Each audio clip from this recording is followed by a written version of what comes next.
નમસ્કાર દર્શક મિત્રો, આપ જોઈ રહ્યા છો સીડી ન્યૂઝ ચેનલ ધ્રાંગધ્રા. હું આપણો જયસિંહ પઢિયાર. સુરેન્દ્રનગરમાં રાજ હોટલ આંબેડકર સર્કલ પાસેથી આજે આમ આદમી પાર્ટીની વિજય સંદેશ યાત્રા નીકળી હતી, જેમાં નવા બનેલા ધારાસભ્ય ગોપાલભાઈ ઇટાલિયા તથા આપના પ્રદેશ અધ્યક્ષ ઈશુદાન ગઢવી તથા આપના ખેડૂત આગેવાન રાજુભાઈ કડપડા તથા સુરેન્દ્રનગર આપની જિલ્લા ટીમ તથા આજુબાજુના ગામોની ટીમો આવી હતી અને સુરેન્દ્રનગરની જનતાએ પણ આ યાત્રામાં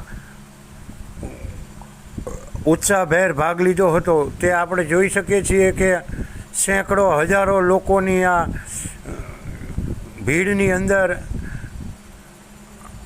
આમ આદમી પાર્ટીનો અને તેઓના કરેલા કામોનો ઉલ્લેખ થઈ રહ્યો છે અને આમ આદમી પાર્ટીના આગેવાનો આ રેલી કાઢી રહ્યા છે. તો આપ જોઈ શકો છો કે આ રેલી રાજ હોટલથી શરૂ થઈ હતી અને અજરામર ટાવર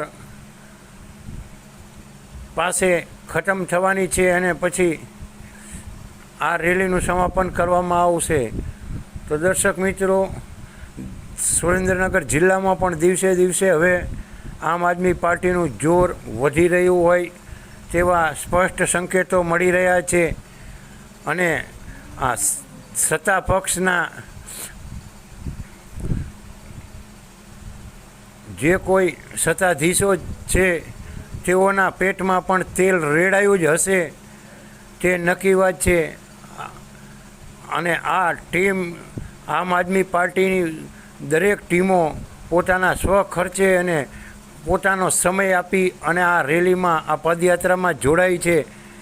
નહીં કે કોઈ 300 રૂપિયાવાળા દાળિયા નથી કે ભાડે કરેલા વાહનોના ભાડા આપવાના નથી કે આ લોકોને કોઈ ખાણીપીણીની વસ્તુઓ પણ આપવામાં આવવાની નથી, છતાં પણ પોતાના સ્વેચ્છાએ પોતે આ યાત્રામાં જોડાયા છે. તેના પરથી નક્કી થાય છે કે ધીરે ધીરે સુરેન્દ્રનગર જિલ્લામાં પણ ભાજપનું પ્રભુત્વ પૂર્ણ થવાનું સંકેત મળી રહ્યા છે.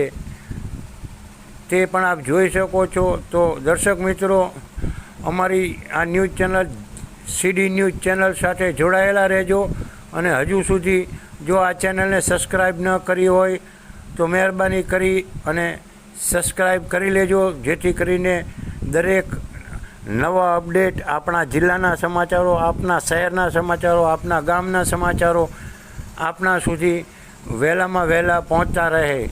આભાર.